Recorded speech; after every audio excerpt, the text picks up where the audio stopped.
Buddy to Su-57 stealth fighters, Russia begins hunting Ukrainian troops with S-70 Hunter heavy attack drones. Russia may have begun using its S-70 Okhotnik Hunter heavy strike drones against Ukraine.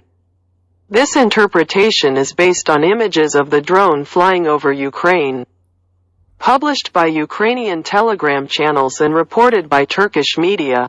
The drone is speculated to have struck military facilities of the Armed Forces of Ukraine, AFU, in the Sumy region. On the afternoon of June 27, the Ukrainian media reported explosions in Sumy and Kremenchuk, Poltava region. Report credibility. A photograph, purportedly of the drone flying over Ukraine, posted on MASH Telegram channel, conforms to the shape and size of the Okhotnik Hunter. At least 2 Okhotnik drones are known to be undergoing flight testing.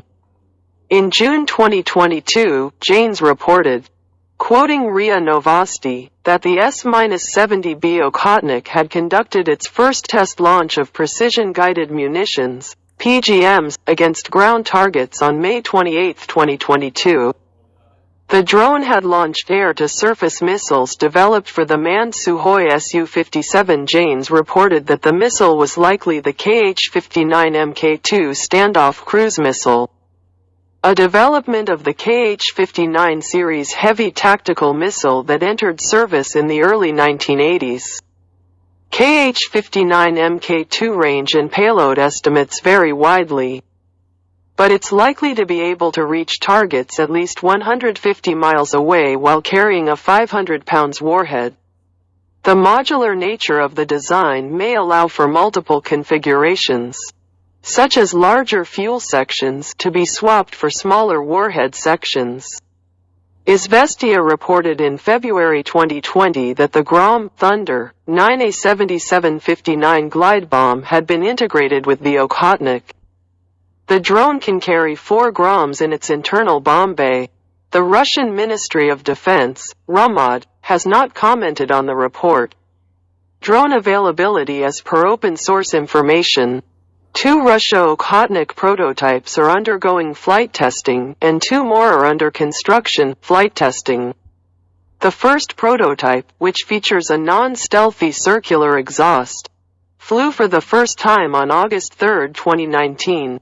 In February 2021, a source from the Russian military-industrial complex told RIA Novosti that the Novosibirsk aviation plant Shkolov, NAZ, is building 3 more prototypes of the heavy drone S-70 Okhotnik. NAZ is building 3 more prototypes of the S-70 UAV, the 2nd, 3rd, and 4th. According to the plan, they should be consistently linked to flight tests in 2022-2023, said the source. The second prototype incorporated tweaks to the aerodynamic design and electronics based on the operational experience with the first Okhotnik. The 3rd and 4th drones will match the production version of the Okhotnik, the source said.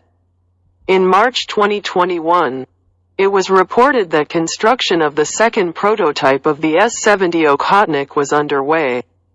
Besides improved electronics and software, the drone would have a shaped nozzle for improved rear aspect stealth.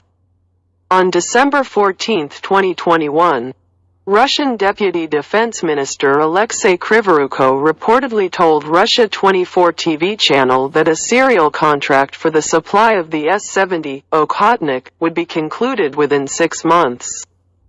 A special control center is being created for the newest Hunter drone. Flight testing of the second prototype began in July 2022 summer. Russia may have operationally deployed 2 Okhotnik drones. Also, it's conceivable that the 2 additional prototypes, under construction in 2021, are either available to Russian forces or will be available shortly. It is even possible that they have been operationally deployed already.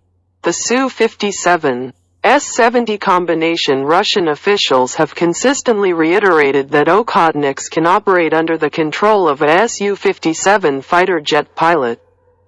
These planes and drones can interact not only with each other but also in various types of combat formations, said Andrei Yelchananov, the first deputy chairman of the board of the Russian Military Industrial Commission, in April 2021.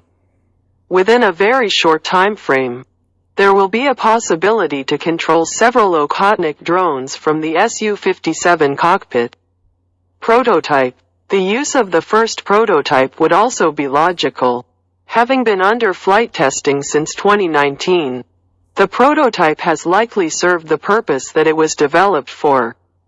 Also, losing the first prototype wouldn't compromise trade secrets or set back the development program to the same extent as losing the second prototype for reasons discussed earlier. The first prototype is unlikely to operate as a Su-57 loyal wingman. The communication suite, computer hardware, and software required for loyal wingman operations would most likely have been installed and tested on the second prototype. If the Okhotnik proves itself capable of penetrating Ukrainian airspace undetected, Russia could fast-track serial production of the drone.